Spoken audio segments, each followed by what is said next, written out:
Então, qual o plano de ação nutricional que nós devemos seguir para que nós possamos ter uma melhora nesse quadro? Primeira fase é fazer a retirada estratégica daquilo que inflama. Então, nós, ao longo do tempo aqui no nosso quadro, nós sempre estamos falando sobre a questão dos alimentos que são benéficos e aqueles que trazem algum tipo de prejuízo para o nosso organismo. E é muito comum, todo mundo sabe que o consumo excessivo de açúcar, ele traz um prejuízo significativo para o nosso corpo. Então, nós devemos fazer a retirada, e eu digo que essa retirada deve ser sempre gradativa, né? Deve ser sempre aos poucos. Tem pessoas que retiram completamente, porém sempre com acompanhamento profissional. Nunca faça retiradas, né, mirabolantes, nem mudanças bruscas na sua alimentação sem que você tenha um acompanhamento de um nutricionista, né? Um profissional habilitado que vai te ajudar, que vai te conduzir, que vai ver qual é a melhor estratégia, que vai entender o teu contexto. Então, todas essas questões precisam ser avaliadas. Mas falando do consumo excessivo do açúcar, o que é que nós podemos dizer a respeito disso? O consumo excessivo de açúcar tem um impacto profundo negativo na nossa pele e no nosso metabolismo. Principalmente, nós vamos ver essa atuação negativa com a glicação do colágeno. O que é isso? É quando o colágeno ele é danificado, se assim a gente pode dizer, para que você possa entender. Então, ele causa um dano no colágeno, que é aquilo que vai fazer a estrutura, principalmente da questão da nossa pele, cabelos, unhas, né? E nós vamos ter aí também uma estimulação excessiva da produção de insulina. Então, o açúcar, quando consumido de maneira excessiva, e aí eu não estou falando apenas desse açúcar adicionado, que é o açúcar que você tem aí na sua casa, que você coloca no suco, no café. Claro que ele também vai estar presente nesse contexto, mas nós temos aí o açúcar que está presente na maioria dos alimentos que nós consumimos, que são os alimentos industrializados.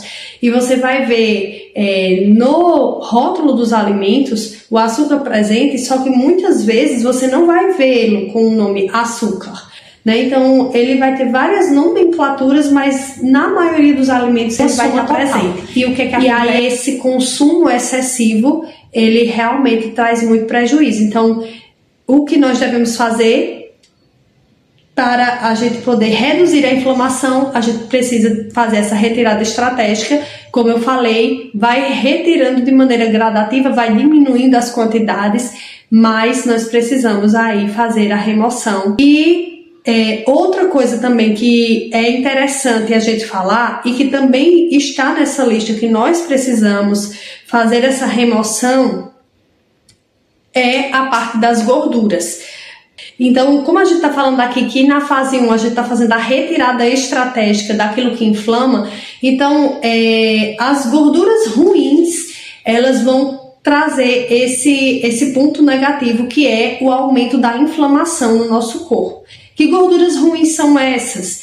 Principalmente os óleos que nós usamos, né? Óleo de cozinha aí que a gente usa em casa constantemente, e nós precisamos fazer a substituição desses óleos por boas gorduras. Então, quais as boas gorduras? As boas gorduras estão presentes aí no azeite, no abacate, nas sementes, como por exemplo a linhaça e a chia, nos peixes, né, que são peixes mais gordos. Nós temos aí ômega 3, né, que é uma excelente fonte de gordura. Então, nós vamos ter aí várias fontes de gorduras boas que nós podemos nos utilizar e que vão tratar, né, esse processo inflamatório. Mas a gente precisa fazer a remoção, né, dessas gorduras ruins na nossa rotina alimentar. Então, passada a fase onde a gente faz a remoção desses alimentos inflamatórios, nós vamos entrar na fase 2, que é justamente agora fazer a inclusão dos alimentos que vão fazer esse processo de desinflamação. Então, que alimentos nós podemos citar aqui que devem estar presentes na nossa rotina alimentar, que são alimentos saudáveis e que vão atuar aí como anti-inflamatórios dentro do nosso organismo?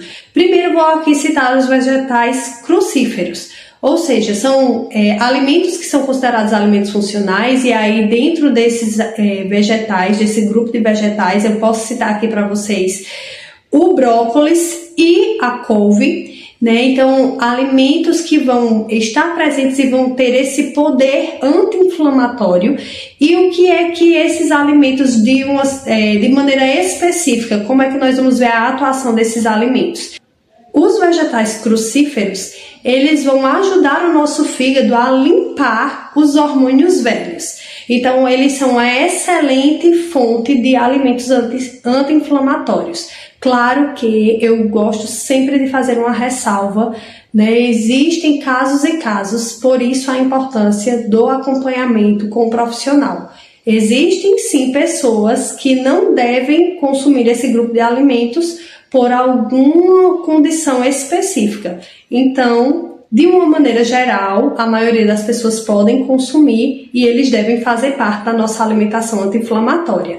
Outro alimento que deve estar presente na nossa alimentação anti-inflamatória são as frutas vermelhas, né? E não somente as frutas, mas a gente vai aí entrar com esses alimentos, porque esses alimentos eles têm uma carga maior de polifenóis, que são compostos bioativos, que são potentes antioxidantes e anti-inflamatórios, e eles vão justamente fazer essa proteção celular. Então, são alimentos que devem estar aí presentes também na alimentação anti-inflamatória.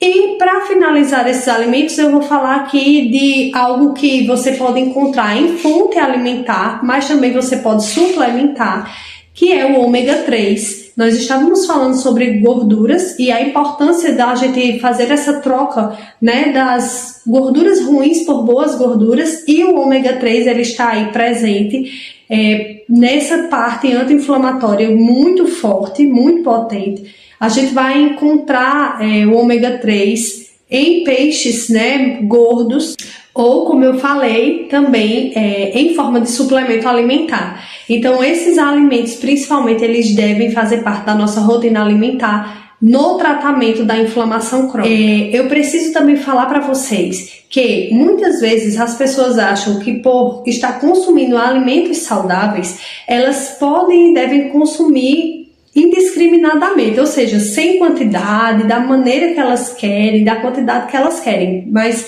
nós precisamos ter equilíbrio, mesmo que se tratando de alimentos naturais, de fontes saudáveis.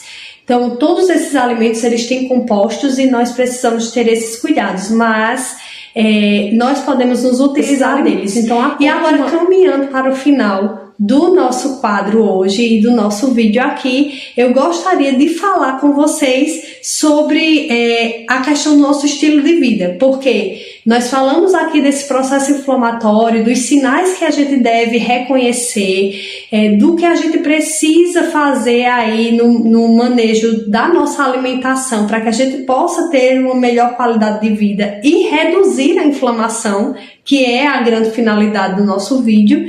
Mas tudo isso precisa também vir acompanhado de atitudes que nós vamos ter no nosso estilo de vida. Então, nós precisamos ter algumas mudanças no nosso estilo de vida, e aí eu gostaria de citar algumas aqui para vocês.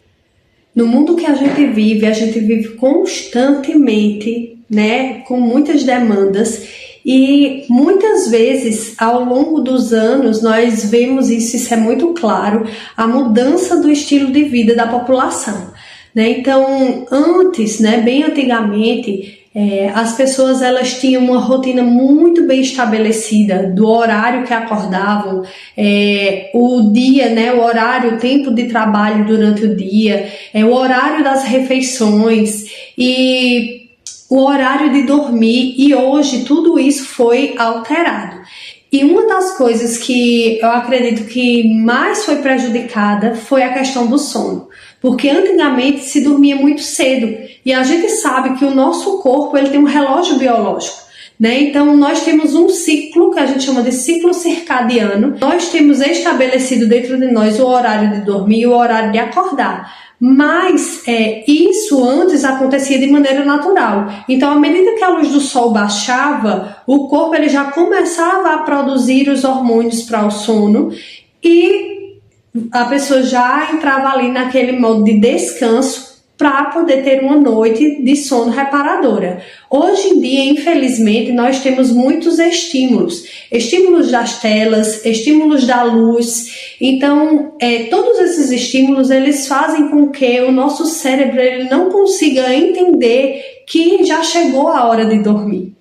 E nós temos cada vez mais ido dormir mais tarde, né? E quanto mais tarde a gente dorme, pior fica o nosso controle interno, orgânico. Por quê? Porque durante o sono, muitos processos importantes eles acontecem. Muita produção de hormônio acontece durante a noite. A regulação do nosso corpo, a limpeza, não apenas orgânica, mas também durante o sono, para que a gente possa ter um sono reparador. Nós temos fases do sono que precisam ser produzidas. E muitas vezes a gente não chega aí na última etapa, que é a etapa do sono profundo, porque a gente tem dormido pouco. Então, uma das mudanças de estilo de vida que nós precisamos melhorar é a questão do nosso sono. Outra alteração também que nós precisamos com relação a essa questão do nosso estilo de vida é o gerenciamento do estresse. Porque nós vivemos em meio a muitas demandas, são muitos pontos em que nós precisamos dar conta e nós temos tido aí uma população que tem níveis de cortisol elevados constantemente. Por quê? Porque nós estamos sempre sob grande estresse. E o que é que a gente pode fazer para reduzir, né, esse estresse ou para controlar esse estresse? Nós precisamos ter pontos de pausa durante o dia, né? Então, são como válvulas de escape que a gente vai, durante o dia, a gente vai dando aquela pausa para que a gente possa baixar o nível do cortisol. É algo que é extremamente importante e a maioria de nós a gente não sabe respirar bem, mas a respiração, controle respiratório, né? A gente dá aquela pausa para que a gente possa vamos dizer assim, interromper aquele pico, né, do estresse e depois a gente volta, eu digo, para realizar aquilo que a gente precisa fazer. Então essas pausas elas precisam acontecer para que a gente possa ir reduzindo e controlando, né, o nível de estresse. É um gerenciamento que a gente precisa fazer ao longo do dia.